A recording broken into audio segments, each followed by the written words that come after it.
So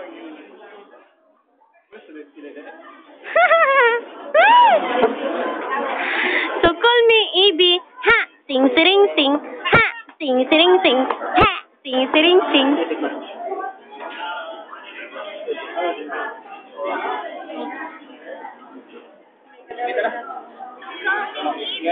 Ha!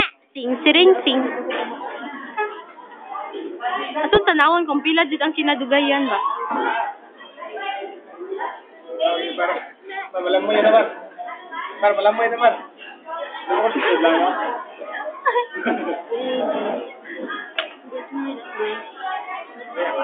Dasig na. Binabati ko yung mga Ang kamag-anak. kauwi naman dyan, Paul. Sige dahil, Kim. Binabati ko yung mga kamag-anak ko sa Cebu, ha. Sa mama ko, hi mama. Andito na po ako sa Wawawi Time Time. Stay-put ka lang dyan kasi stay-put din ako dito. Yung papa ko.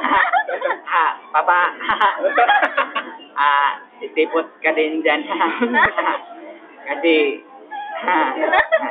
pag uwi ko, uwi ka rin.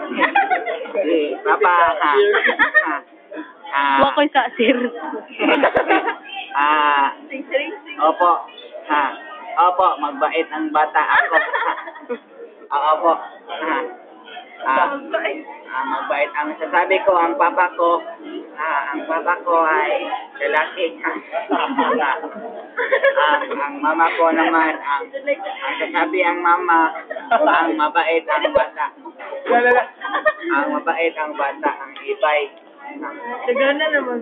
Gusto ko na ang mabait ng bata. Ang bata ang mabait.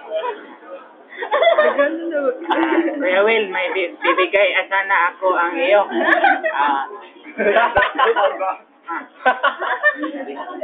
Bigay ito ng lola ko po bago siya pumanam.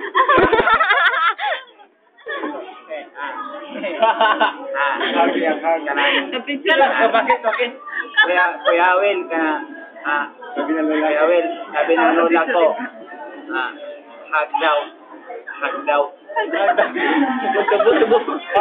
Kasi lola ko, patay na yung lola ko, Kuya Will.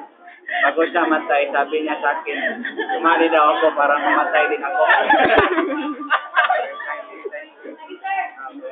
Away ba?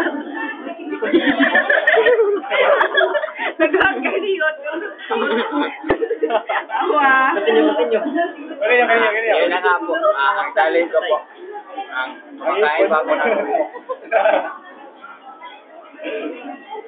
Kuya Will. Yun lang po. Salamat ako sa guide at saka yung mga sponsors ko. Yung pinapakasama ko po yung pinapati ko. Sinong kasama mo dito? Sino? Yung mga kamag-anak ko ng mga tribo. 94.1 Real FM. Diyan sa Tinsan, si Dinibe po, pinakilala ko yung mabait ko na kapatid. Special child po siya, Kuya Will. Kailangan niya ng special treatment. Ayan po, special child po yung kapatid ko. Ayan mga kapatid. Monggol po yan. Yun yung bitikwe namin. Watay sa sir. Watay sa sir. Managin.